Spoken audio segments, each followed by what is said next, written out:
നവരാത്രി വിഗ്രഹ ഘോഷയാത്രയ്ക്ക് ഭക്തി നിർഭരമായ വരവേൽപ്പ് നൽകി അനന്തപുരി. ശ്രീ പത്മനാഭസ്വാമി ക്ഷേത്രത്തിന് മുൻപിൽ നടന്ന ചടങ്ങിൽ ഉടവാൾ ഏറ്റുവാങ്ങിയതോടെ തലസ്ഥാനത്തെ നവരാത്രി ആഘോഷങ്ങൾക്ക് തുടക്കമായി. തക്കല പത്മനാഭപുരം കൊട്ടാരത്തിൽ നിന്ന് 3 ദിവസം മുൻപ് ആരംഭിച്ച യാത്ര വിവിധ ഇടങ്ങളിൽ സ്വീകരണങ്ങൾ ഏറ്റുവാങ്ങിയാണ് തലസ്ഥാനത്ത് എത്തിച്ചേർന്നത്.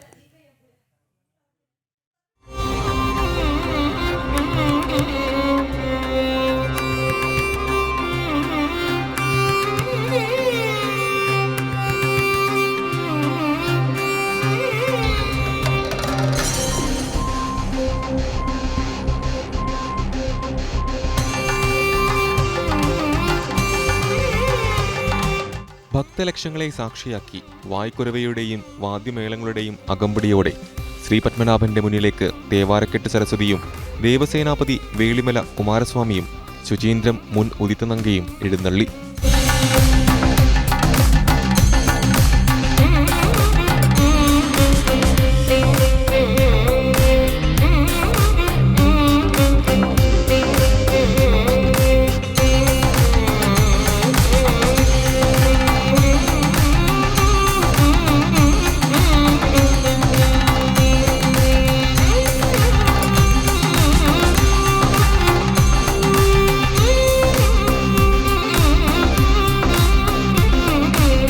യാത്ര കരമന സത്യവാഗീശ്വരം ക്ഷേത്രത്തിലെത്തിയതോടെ വേളിമല കുമാരസ്വാമിയെ പല്ലക്കിൽ നിന്നിറക്കി വെള്ളിക്കുതിരമേൽ പ്രതിഷ്ഠിച്ചു.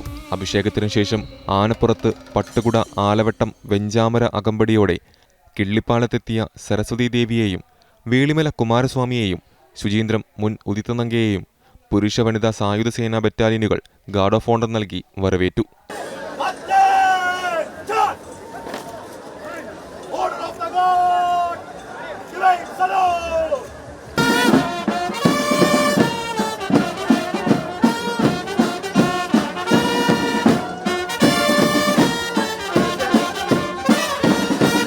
പത്മനാഭസ്വാമി ക്ഷേത്രത്തിന്റെ കിഴക്കേനടയിൽ എത്തിയ ഘോഷയാത്രയെ തിരുവിതാംകൂർ രാജകുടുംബാംഗങ്ങൾ സ്വീകരിച്ചു.